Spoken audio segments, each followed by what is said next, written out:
We have a strange situation in the Svartsengi volcanic system.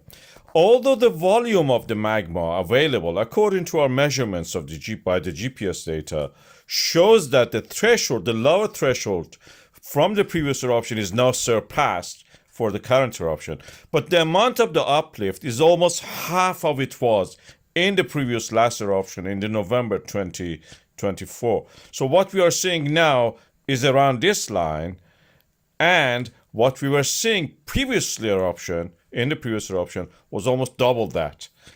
That may mean, in one way we can interpret it, is that in the previous eruption, the shape of the magma reservoir available was more concentrated and lobate, rounded, like a balloon, inflating the land higher. At this time, it has spread more in a larger area, and the amount of the uplift that our GPS shows is almost a half. That can be one explanation. Another thing is that we don't have enough earthquakes. The amount of the earthquakes now we have is not enough, and they are in the wrong place. Look at it. Svartsengi volcanic system doesn't have enough earthquakes, but more earthquakes we have in the Krýsuvík and the adjacent volcanic system to the east. I'll play that again for you. What that shows is also that the earthquakes needed to actually shake it up like a catch-up, the magma, open up the way for eruption. They are not there. The magma cannot erupt. Also, recently, Professor Thorvaldsson Thordardsson has shown that the information which he has from the boreholes shows that the water and hot gas production at the stops in the borehole that they had in the Svartsengi volcanic system. So that may mean that adjacent volcanic system, Krýsuvík, maybe is more prone to be actually erupting next. As we know that this volcanic system exists there for a reason, they have been erupting consequently, one after another, in geological terms, almost like a snap.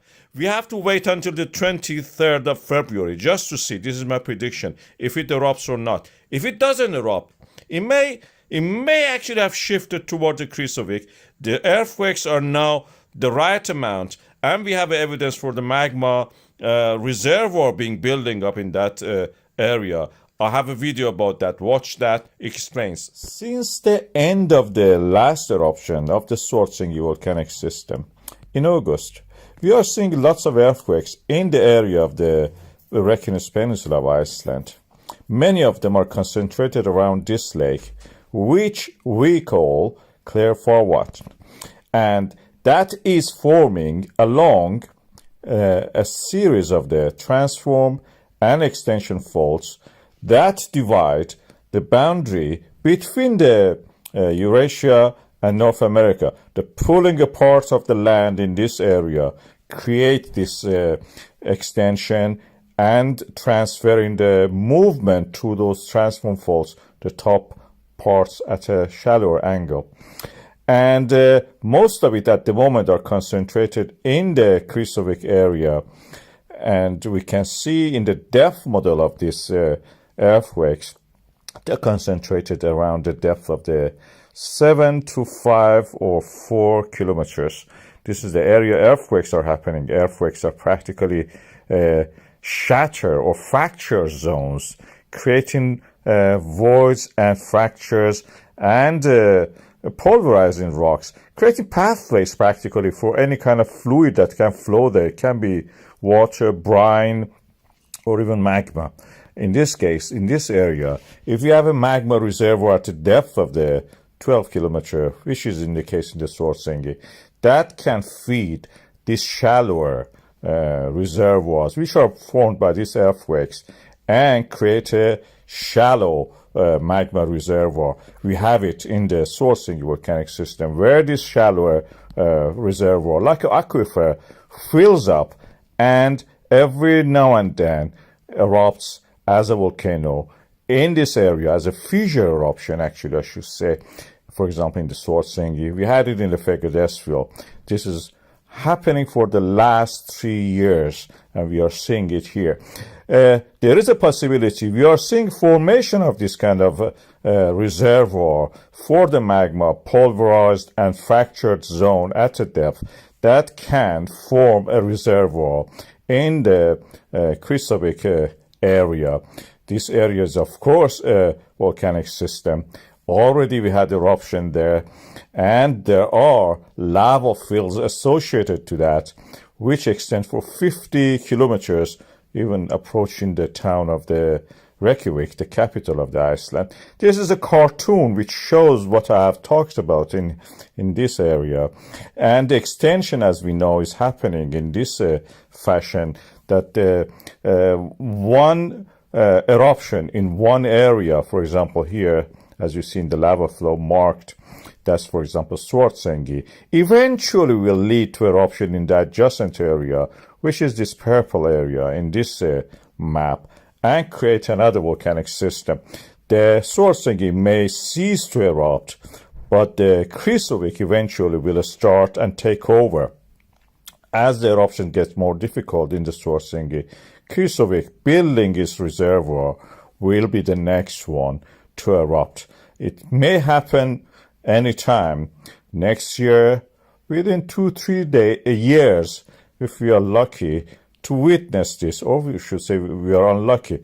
At the moment, we are seeing the building up of the magma reservoir without actually magma being inside it. This is just a reservoir, meaning a shattered zone of fractures, like the aquifers for water, where any liquid can actually gather in that area. And we are waiting for that just to see what happens. I have a video about the situation and what is going to happen in this area, or what is happening, I should say. Please watch that also, which complements what I've said here. We have a series of earthquakes, about 17 of them, concentrated in a small area in the Reykjanes Peninsula of Iceland, around the lake Krýsuvík. And as you can see here, the timing was interesting just a few minutes ago, and the concentration of them in a certain time. And that was it. When we look at the data closely, we see the depth of them is interesting. I have marked them here. You can see the depth of the 5 to 7 kilometers, and the magnitude is written here. They're quite small. And when we plot them on a chart in 3 dimensions, you can see that they are restricted to a depth of the 7 to 5 kilometers, magnitude relatively bigger compared to what we have in this area. And in that area, we don't have any earthquakes at the moment that is as big as that. Although we have the Svartsengi swarm rising gradually in the middle, you can see that. And the location of them indicates these are related to the Krýsuvík volcanic system, a nasty big volcanic system. When the movement in this peninsula happens, the Krýsuvík and the adjacent volcanic systems, there are fault lines, they have to accommodate this. Through the transform faults, as you see here, and this is the jagged line of the transform fault and the normal faults. Transform faults are those ones in the black. I've marked them, the movements of them in the Eurasia and the North America. Eurasia is toward the right. When they pull apart like that, the earthquake happens.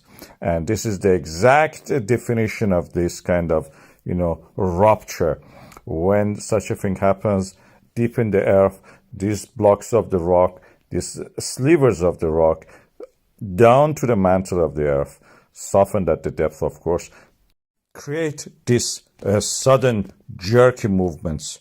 We know they are not related to the magma movement, because when we look at the GPS data for this area, this is Krýsuvík data, you cannot see any change in the GPS data due to the accumulation and rising of the ground due to the accumulation of the magma.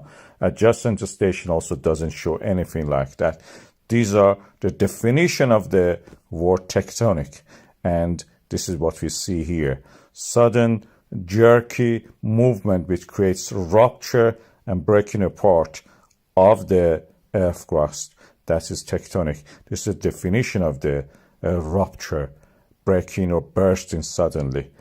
And this is the AI image created when when you describe it. Such a thing, something like that, of course at the depth, no gap between them. But that is a tectonic rupture of the Krýsuvík to accommodate the movement for the peninsula.